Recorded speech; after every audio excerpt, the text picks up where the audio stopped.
Good morning friends. बघा इकडं आता आपण आर्टिकल्सबद्दल माहिती घेत आहोत. या ठिकाणी लक्ष द्या समोर. या ठिकाणी बघा आर्टिकल्स म्हणजे काय, तर आर्टिकल्स म्हणजे उपपदे. आणि हे उपपदे घेत असताना आपल्याला ए अँड डी.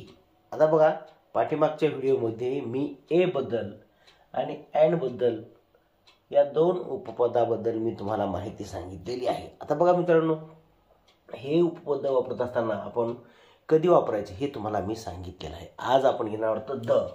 आता बघा उपपद म्हणजे काय हे तुम्हाला अगोदर मी सांगितलेलं आहे. बघा इकडे लक्ष द्या. उपपदाचे दोन प्रकार आहेत. किती प्रकार आहेत मुलांनो? दोन प्रकार आहेत. कोणकोणते? इंडेफिनिट आर्टिकल्स ए आणि अँड. हे त्या इंडेफिनिट आर्टिकलमध्ये येतात, त्याला आपण अनिश्चित उपपदे असं म्हणतो. आणि दुसरं आहे डेफिनेट आर्टिकल्स. आता बघा याच्यामध्ये फक्त द येते. काय येते? द. आता द म्हणजे काय मुलांनो? हे आहे निश्चित उपपद. हे कुठेतरी निश्चित ठिकाणी दिलेलं असतं, त्याला आपण डेफिनेट आर्टिकल असं म्हणतो. आता बघा मित्रांनो, आता उपपद वापरण्याचे नियम काय असतात? आता बघा इथं द आहे.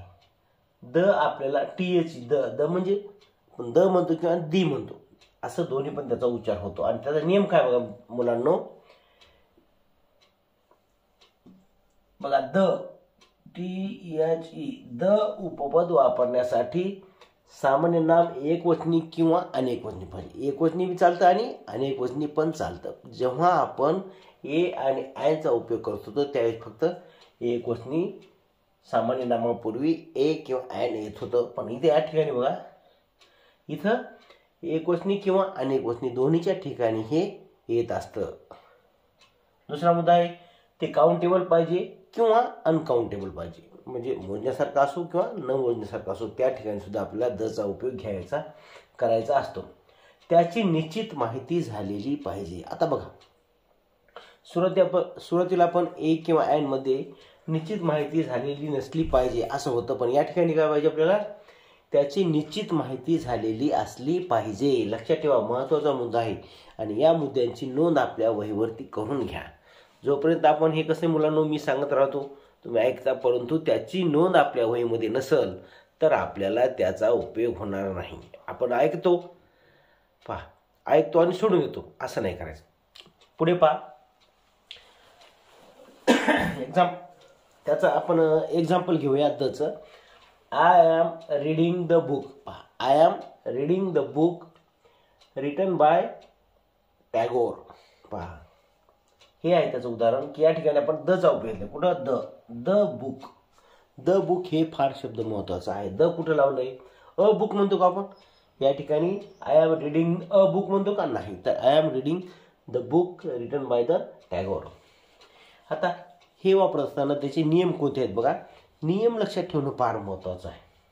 जगातील एकमेव वस्तूच्या पूर्वी आपल्याला द वापरायचं आहे. पहा, जगातील एकमेव वस्तूच्या पूर्वी द वापरतात. कसं आहे बघा मुलांनो, एक्झाम्पल पाहूया. द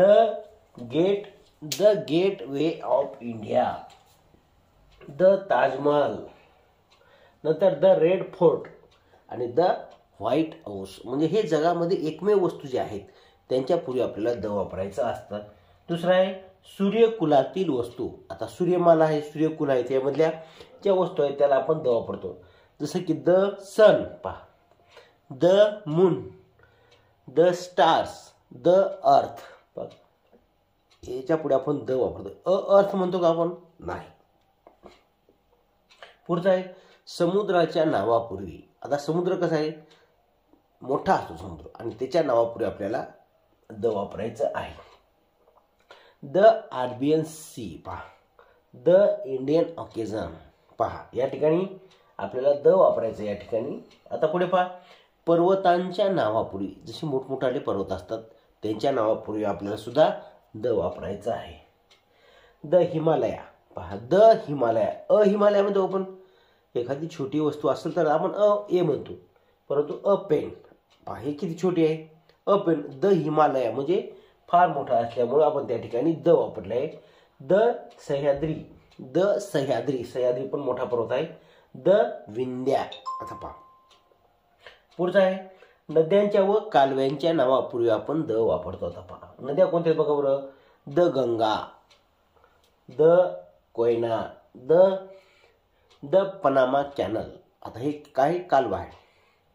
पुढे बघा दिशा व धार्मिक स्थळांच्या धार्मिक ग्रंथांच्या नावापूर्वी आपण द वापरतो. दिशा किंवा धार्मिक ग्रंथांच्या नावापूर्वी आपल्याला द वापरायचं असतं. द ईस्ट पहा, द वेस्ट, द हे झालं दिशा. आता हे बघा द रामायणा, द महाभारता हे आहेत मोठमोठाले ग्रंथ. आता पुढे बघा वर्तमानपत्राच्या नावापूर्वी एखादं वर्तमानपत्र असेल तर त्याच्या नावापूर्वी सुद्धा आपल्याला द वापरायचं आहे. द टाइम्स ऑफ इंडिया बघा हे वर्तमानपत्र आहे. The times of India, the Indian express हे मोठमोठाले म्हणजे प्रसिद्ध वर्तमानपत्र आहे. तर त्यांच्या नावापूर्वी आपल्याला द वापरायचं आहे. बघा मुलांनो अशा प्रकारे आपण आर्टिकल्सबद्दल माहिती घेत आलेलो आहोत. ए अँड दी अशी आपण आर्टिकल बघितले आहेत आणि त्यांच्या हे ए अँड दी कुठं लावायचं हे तुम्हाला मी माझ्या व्हिडिओमधून सांगितलेलं आहे. माझ्या चॅनलवरती अजून कोणी नवीन असतील तर त्यांनी कृपया चॅनलला सबस्क्राईब करा, लाईक करा, शेअर करा. Sharing is caring. थँक्यू.